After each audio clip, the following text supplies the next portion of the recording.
أعوذ بالله من الشيطان الرجيم بسم الله الرحمن الرحيم الحمد لله رب العالمين والصلاة والسلام على أشرف الأنبياء والمرسلين أبو القاسم محمد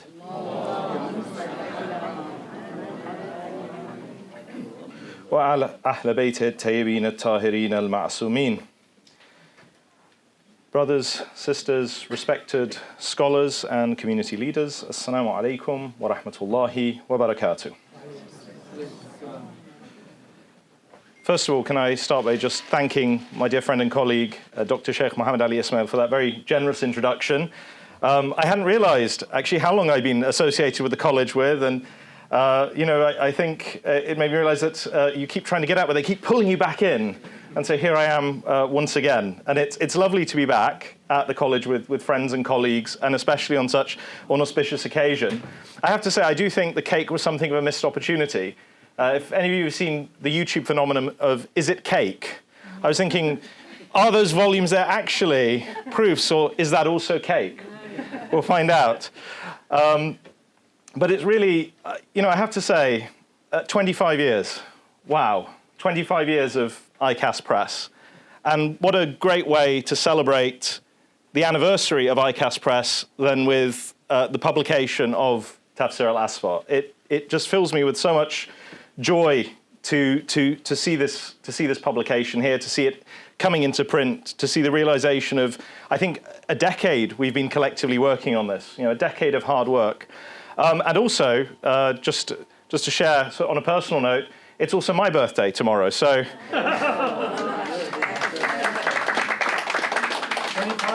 25? A little older than 25. A little older than 25. I won't tell you how old, though.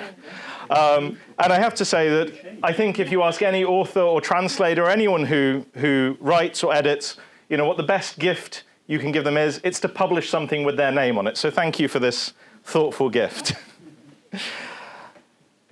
But it also calls to mind this idea of anniversaries. It calls to mind the fact that there is someone who I very much wish could have been here with us physically today, but is certainly here with us in spirit and in memory, and that, of course, is the late marhum Sheikh Dr. Muhammad Jafar Ilmi, Allah yarhamah. It was actually he who suggested that I look at Tafsir Al-Asfa as a translation project, and who, in doing so, introduced me to a book and an author that would transform my understanding of not just Shi'ism, but of the possibilities of faith, reason, and intellectual history.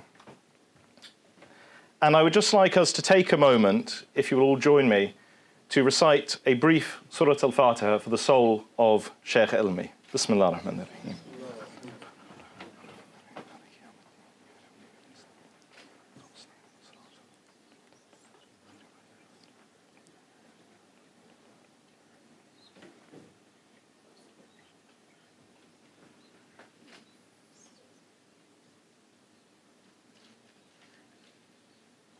Salawat.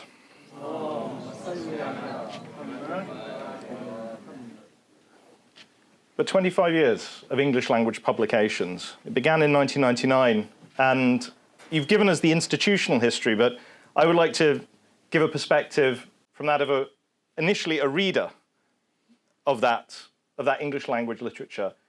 ICAS Press has truly been a game changer for the global Shia community. I remember before ICAS Press began publishing books, you had to beg, borrow, and steal English language Shi'i books. I remember hunting desperately for volumes of the original translation of Al-Mizan by the late marhum Sayyid Rizvi. And just being so happy when I found one of them on the bookshelf of a small bookshop in a mosque somewhere, and grabbing it and taking it home with me. And then when ICAS Press came onto the scene, I remember the first book I read by them was Shahid Murtada Mutahhari's Understanding Islamic Sciences, which I'm very happy to see a new edition of. And I'm pleased to say that I was a rather precocious teenager, showing my age a bit there, and so I understood quite a lot of it and found it very interesting. The next book I picked up was the translation by Quli Qara'i of Bidayat al-Hikmah, which I understood nothing of. It It was a very different book, very different level to understanding Islamic sciences. But ICAS Press has produced such a great range of literature to such a high level of quality. Those of you that remember the glory days of Ansarian publications know what I'm talking about. That it's a real asset to the community. I just want to say thank you to Dr. Jahangir, Dr. Ismail, Dr. Inlows, Dr. Dasmalchan, Mr. Tehrani, and all of the staff who are working and who have worked at ICAS Press for producing this literature for our benefit and for the benefit of the Shi'i tradition. So please give them a round of applause.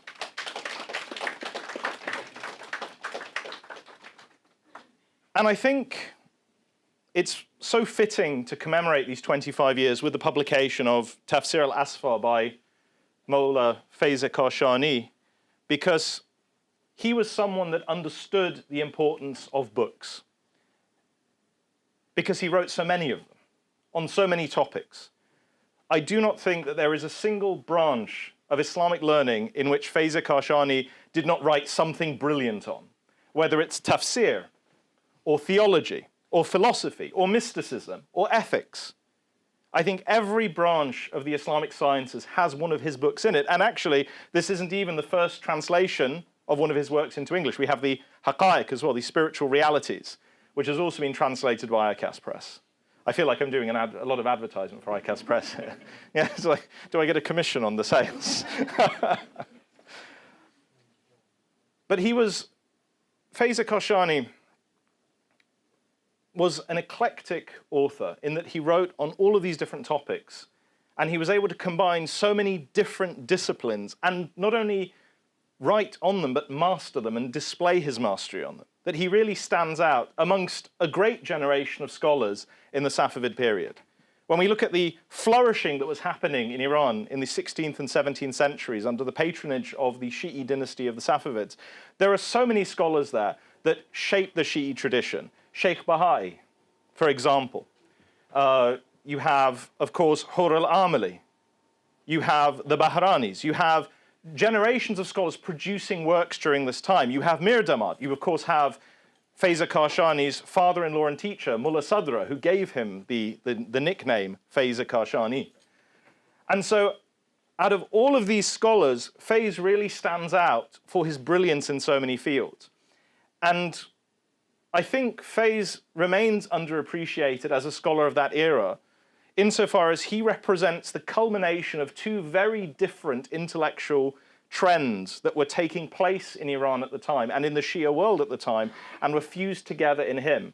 Now, one of these trends was the philosophical mystical tradition that Mulla Sadra, his father-in-law, and his primary teacher, his main intellectual influence, was, of course, the best representative of. Mulla Sadra, who completely almost reinvented Islamic philosophy through his new ontology, through the Asfa, through his many works, through his reconceptualization of Asalatul Wujud and Wahdatul Wujud. He fundamentally changed the way that Muslim philosophers think about philosophy. So this was one tradition that Fayd was an inheritor of. And then on the other side, you have the Akhbari tradition, the traditionists, the scholars who were concerned primarily with extracting the teachings of the Ahlul Bayt from the riwayat, from the ahadith, and who believed that the hadith of the Imams came before everything else. And Fayd was also an Akhbari. And at first glance, these two trends seem to be almost contradictory. On the one hand, you have an extremely intellectual, mystical, philosophical school of thought championed by Mulla Sadra, and then you have a traditionalist, and sometimes unfairly sort of labeled as dogmatic school represented by the Akhbaris. And yet Fayd, and this comes through in all of his works, he was able to bring these two together because he fundamentally did not see any contradiction between the exercise of the intellect, and I do not mean intellect in the Western sense of the word, in the sort of the rationalistic, utilitarian sense of intellect. I mean intellect in the broader traditional sense of the intellect of the philosophers and the intellect of the mystics. The intellect as a seat for mystical intuition and spiritual unveilings. Fayd saw a fundamental harmony between the intellect and the teachings of the Ahlul Bayt, because in the mind of Fayd Kashani, the Aql and the Imam were two rays of the same light. And indeed, the Qur'an was a third ray. And so we see the Qur'an, the Hadith, and the intellect being drawn together in the works of Fayd Kashani, because these are all rays of divine guidance. And I very much believe that this intellectual tradition continued from the time of Fayd. Although Fayd, you see, when we talk about Islamic intellectual history, we talk about Allama al-Hilli, for example. We talk about Mulla Sadra. We talk about these figures. Fayd is not often ranked amongst them because he's not seen as the founder of a distinct school of thought. But when you look at a figure in the 20th century like Allama Tabatabai and the group of scholars that were around him, and especially today in the person of Ayatollah Jawadi Amali, may Allah preserve him, you see this tradition of combining the intellect, the fruits of the intellect with the fruits of revelation is alive and well. And this, I think, we see this trend flourishing in its most complete form for the first time in Fayd Kashani and his works. And so this gives you a sense of why I think Fayd is such an important thinker and such an important author. And we could talk a great deal more about his thought, but time is limited. So I want to talk a little bit about his works, his unique approach to writing and the production of knowledge, and then I want to talk a little bit about the work we have here with us today, which is Tafsir Asfa. Now, when you look at Fayd's writings, you notice that he's written on all of these disciplines that I mentioned before, but you notice something else as well. You notice that he quite often will write a book on a particular topic, and then he will later revisit that book and summarize it. And so we see that he wrote Mahajjat al-Bayda, which is his work on ethics and spirituality, which is based on the Ihya Ulumuddin of Abu Hamid al-Ghazali. But then he returned to that and he abridged it and refined it into Al-Haqa'iq, which has been published by the college. Again, please send the check in the mail. He abridged it into the Haqa'iq. Then you have his masterful work on theology, and in my opinion, one of the best works of Shi'i systematic theology ever written, Ilm al-Yaqeen. This massive 2-volume work, which has been edited and published in Iran by Orey Bidarfar, and it's an amazing text. He then refines that into Anwar al-Ma'arif. He then writes a work on philosophy and mysticism and other subjects. It's actually quite a deep work called Ayn al-Yaqeen. And you can already see that he's quite a Qur'anic thinker by the titles he's giving to these works. Ilm al-Yaqeen, Ayn al-Yaqeen. So the idea is that you would study Ilm al-Yaqeen and then you would move on to Ayn al-Yaqeen. Then he returns to Ayn al-Yaqeen and he refines that into what? Usul al-Ma'arif, or the fundamentals of knowledge. And then we have Tafsir Asfa. And by the way, there are other examples of this. But then we have Tafsir Asfa. Originally, Fayd Kashani wrote this masterful akhbari tafsir of the Qur'an called Tafsir as-Safi. Now, what distinguishes Tafsir as-Safi, now, for those of you that know Arabic, you may have noticed something already about the name. As-Safi, Al-Asfa. So as-Safi is the pure, Asfa is the purer, or the refined. So you have this, it's a play on words. The idea is you started with something Safi, and then he's used the superlative Al-Asfa, the purer or the purist, to describe the refinement of that tafsir. Now, when you look at Tafsir as-Safi and you compare it to other akhbari tafasir, the first thing you notice is it contains far fewer traditions than those tafsir. As in, Fayd Kashani has been much more selective in terms of the material he has chosen to use to explain the Qur'an with. And I just want to take a moment to explain a little bit more what an akhbari tafsir looks like. So remember, for the akhbari school of thought, the best way to understand the Qur'an was by going to the interpreters of the Qur'an. And that was, of course, the Ahl al-Bayt. Not just the hadith, the Ahl al-Bayt. Even the prophetic hadiths had to be understood through the line of the Ahl-Bayt alayhim salam. And so the idea is that the best way to understand the Qur'an was first by going to the Ahl-Bayt. This is the approach he follows in As-Safi. But whereas other akhbaris, what they tend to do is they tend to have a much larger range of material that they use to interpret the Qur'an with. And that material, speaking from a modern point of view, obviously not from their point of view, speaking from a sort of a latter-day point of view, that material seems much less reliable. Fayd Kashani, in his tafsir, draws on the earliest sources of Shi'i Islam. The 4 books, the Kutub al-Arba'a, and the works of the early Shi'i scholars. And he shows a certain level of discerning in terms of the material he selects. And so then you have Tafsir al-Safi, which is this brilliant tafsir. If he had just written Tafsir al-Safi, it would have been possibly the best akhbari tafsir that had ever been written. And actually, Dr. Takim and I had a little chat over lunch where he was saying, why did you translate Al-Asfa and not Safi? And my response was, actually, I feel that Al-Asfa does something very interesting. As an abridgment, it actually improves on the original. But I feel I need to explain why that is. Today, when we look at scholarship, we tend to look at which scholar has written the most words, produced the most volumes. So when we think of a tafsir of the Qur'an, we think of the great tafsirs like Al-Mizan, which is some 20 volumes in Arabic. And we think, wow, what an amazing tafsir. We value the size of the tafsir. But what we've forgotten is that scholars in the past didn't just write expansive commentaries. There was also a value attached to brevity, to talkhis, to abridgment. And we see that, for example, in works such as Al-Bidayah by Shahid Athani on Ilm al-Rijal, which is a very condensed work, or Al-Wajiza, or Al-Lumat Dimashqiyya. The idea that you can condense knowledge into fewer words, into a more refined, into a more focused form.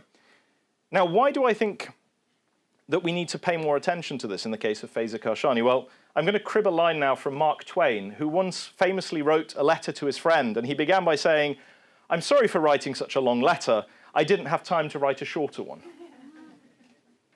That process of abridgment requires a great deal of intellectual effort. And there's a purpose to it, because what you are actually doing, as the name suggests, is you are refining. You are extracting the essence of what's there, and you are releasing it in a purer form. And Asfa, in my opinion, is not just a fantastic tafsir of the Qur'an, it is a great work of literature because of the unique features that Fayd Kashani brings to it. Now, obviously, Fayd Kashani has his own approach to Quranic hermeneutics that he lays out in the introduction to As-Safi, which we don't really have much time to go into. I've alluded to the idea of, you know, the idea of the confluence of the lights of intellect, of tradition, and of the Qur'an. But what I want to talk about is what he specifically does in Asfa that sets it apart, not only from As-Safi, but other tafasir as well. So the first thing I noticed when I opened Al-Asfa was that it isn't a standard tafsir in the fact that you don't have a verse of the Qur'an and then an explanation of it, which is how I, as a Hausa student, was used to encountering Quranic commentaries. Instead, Fayd had done something quite audacious.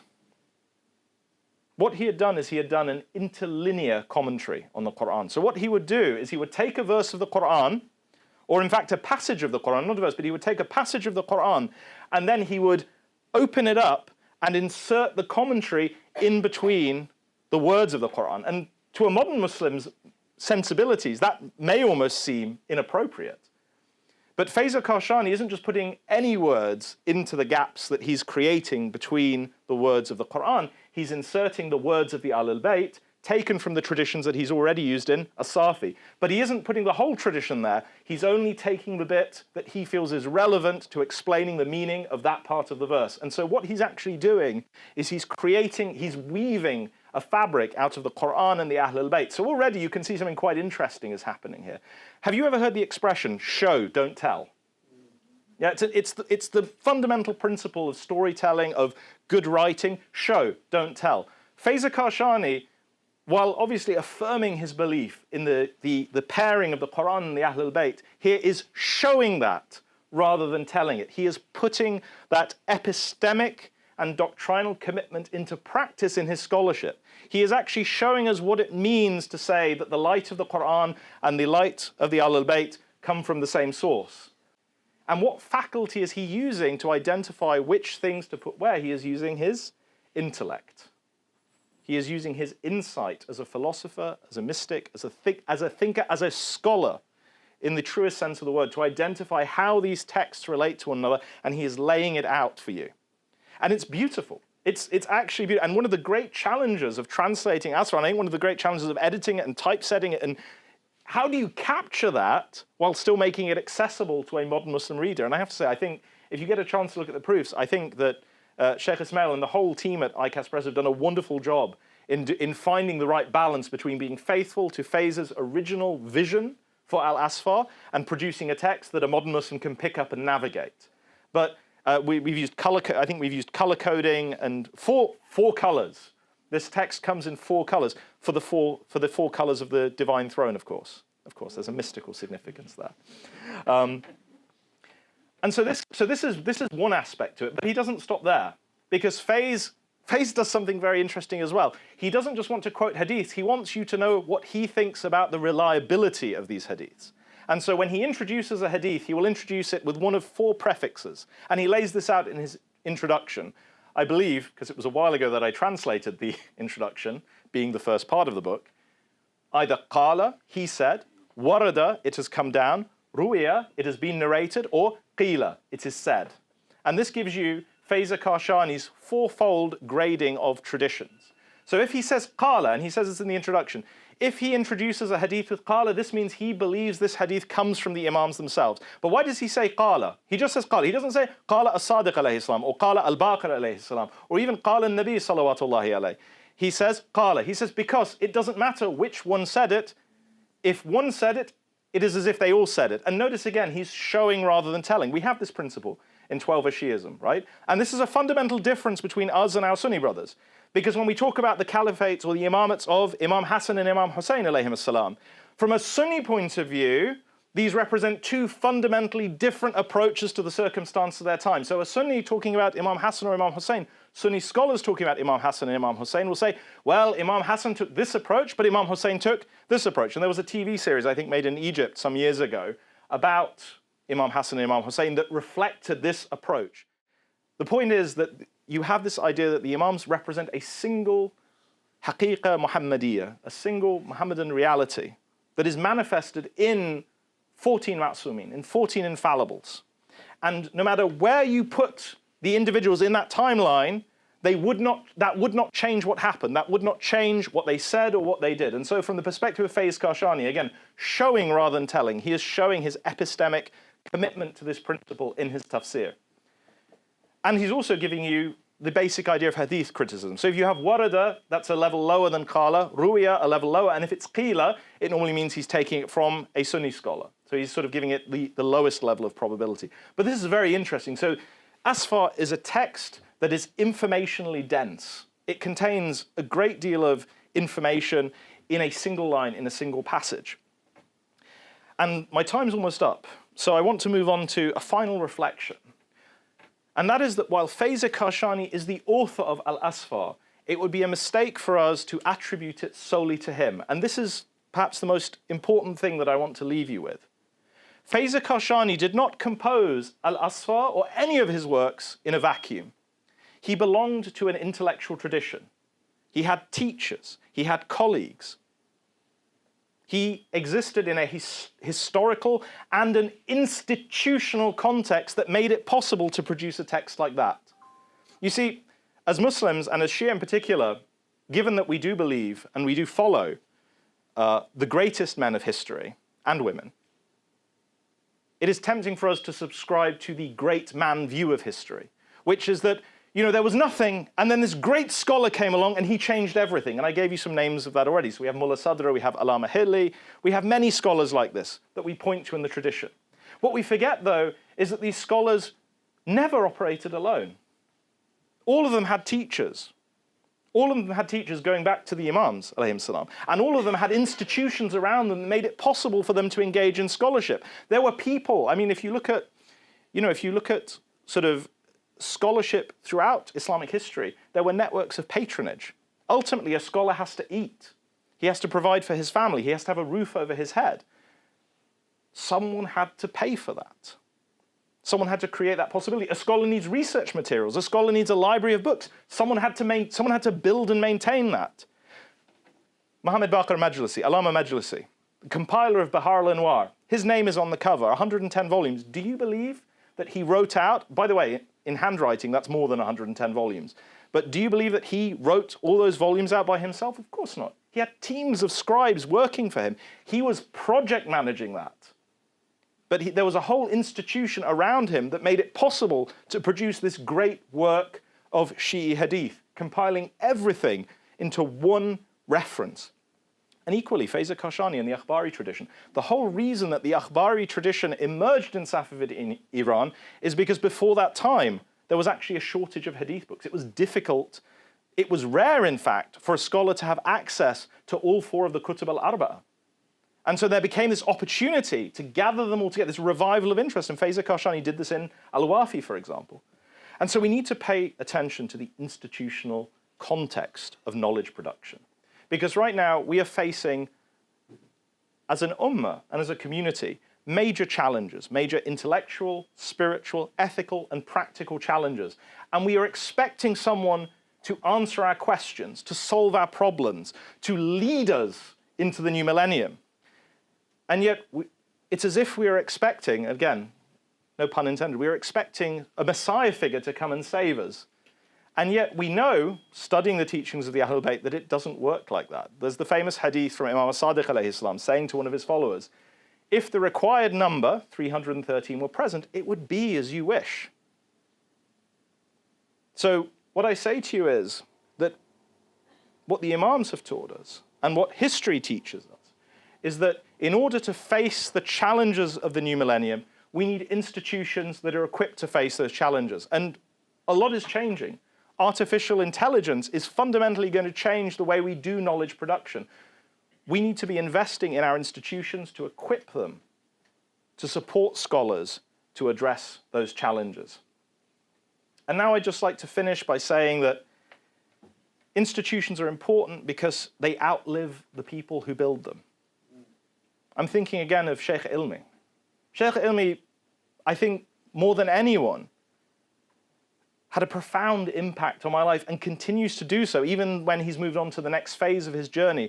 But that's because Sheikh Ilmi was a man who built an institution, and I can think of no better testament to his stature as a scholar, his vision as a leader, or his fundamental goodness as a human being than to see the institution he helped create, that he built, and that he guided through its early days, still thriving over 2 decades later. Thank you very much for your time. Salawat.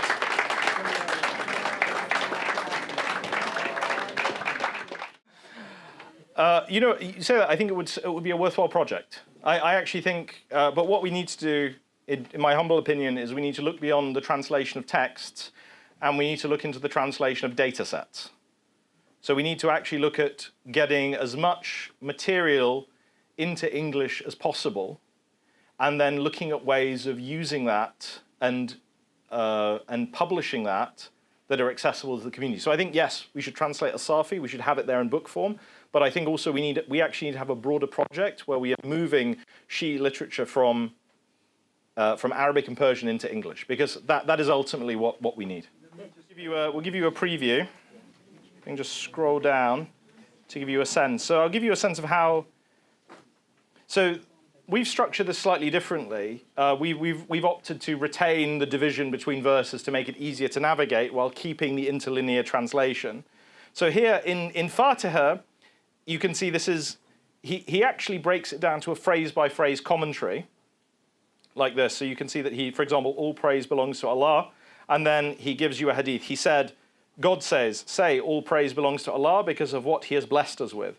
Then we go back to the Qur'an, Lord of the worlds. He said, it means he is the master, Malik, of the communities of every created thing, and so on. So you see, but then let's go down to the middle of the book, and perhaps we can.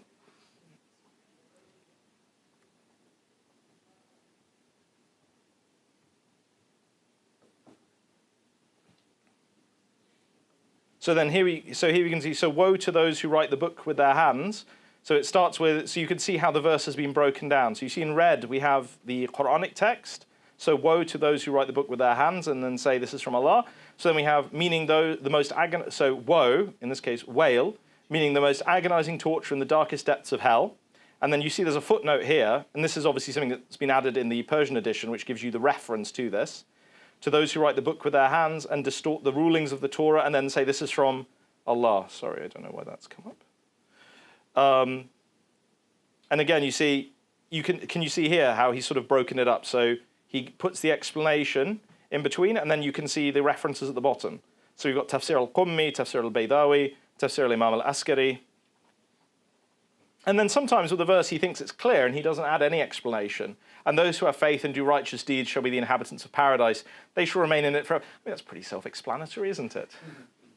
But he does, I mean, you will find, for example, he will sometimes as well delve into more mystical and philosophical topics, and he'll bring something that he's taking from his teacher Mulla Sadra or Ibn Arabi, where he taught, especially on barzakh. He has some really interesting things to say about the nature of barzakh. But does this give you a sense of how he structured his tafsir? Now, with the traditional akhbari tafsir, what you'd find is you'd have the verse, and then you just have basically a bank of traditions under it, sort of explaining that verse. Could you explain the blue color, exactly what it represents? So the blue color, I think Sheikh Ismail can correct me if I'm wrong, but the blue color represents the grading that he's assigning to the hadith. So we've got transmitted thus here, which means kada warada. So remember we said that there's the four gradings: qala, warada, ruya, and qila. So he said, it has come down, it has been narrated, or it is said, so in the passive voice. So you notice that the passive voice indicates some doubts about not the veracity, but the reliability of the statement. So you've got transmitted thus, here is the grading. A narration says, and then occasionally as well, we've got I say. So when he says aqul, it means he's giving his own view as a commentator on what the tradition means. And then we've got the green, which is the actual translation of the verses of the Qur'an. It's very colourful. Yes. To be honest, sorry, I'll ask you just 2 or 3 questions. One, number one, how did you approach the translation? You know, what was the process you went through? One, by translating it, did you as a person, of course, you know, what sort of transformations did you go through? If you can maybe share your reflections on it. And as a layperson, somebody like me, what would your tips be to approach this tafsir? In terms of using it? Using it. Oh, those are excellent questions. So in terms of my approach to the translation, again, casting my mind back now, I'm resisting the urge to go through it and go, why did I translate it like that? I think the way I typically approach a translation is that I would do sort of a read through of the text. So with a long text like this, you can't really read it every single page, but the idea is to dip in, to read, to get a sense of how the text is structured. And then it's almost, you start experimenting. So you'll take a page and you will translate it in the first way that seems sensible to you.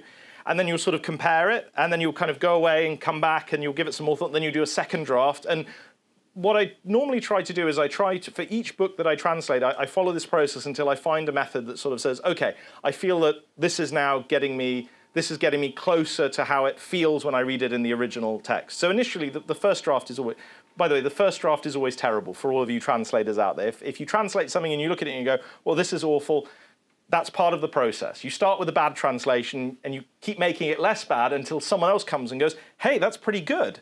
And that's when you know that you've got a good translation.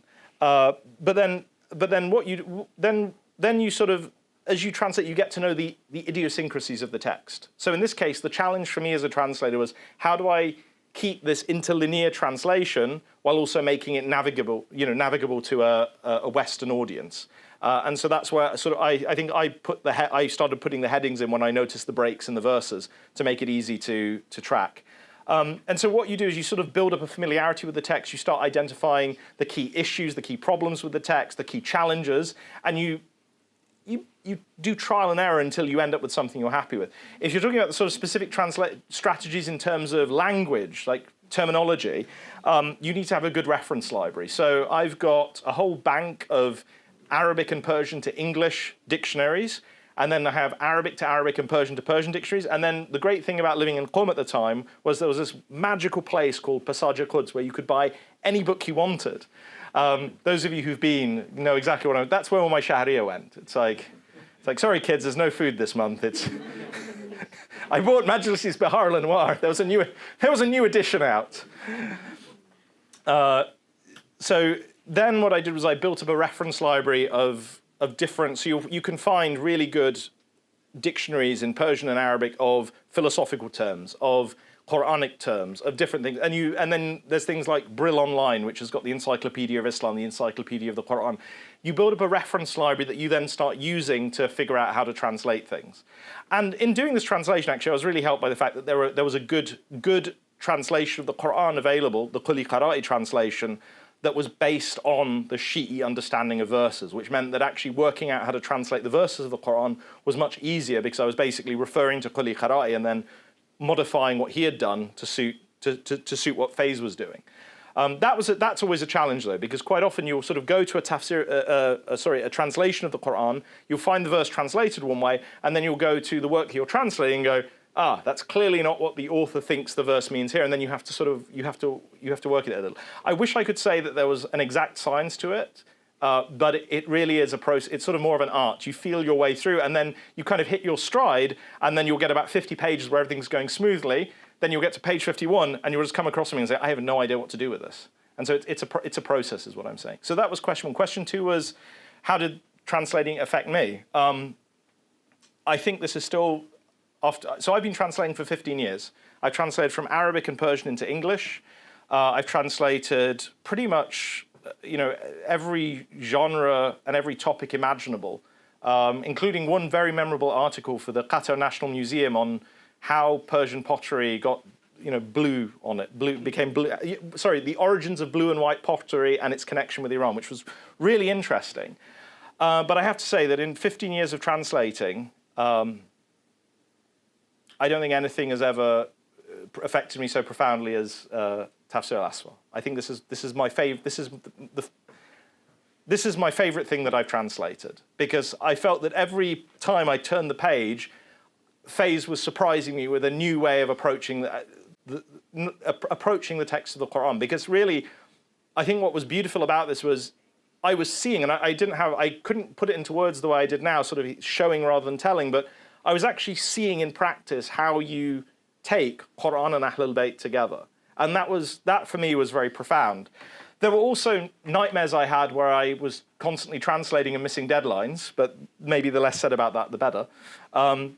But I think for me it was just the engagement with the text, the new appreciation it gave me for the Qur'an, for the Ahlul Bayt, for the way in which these two lights converge in the tafsir.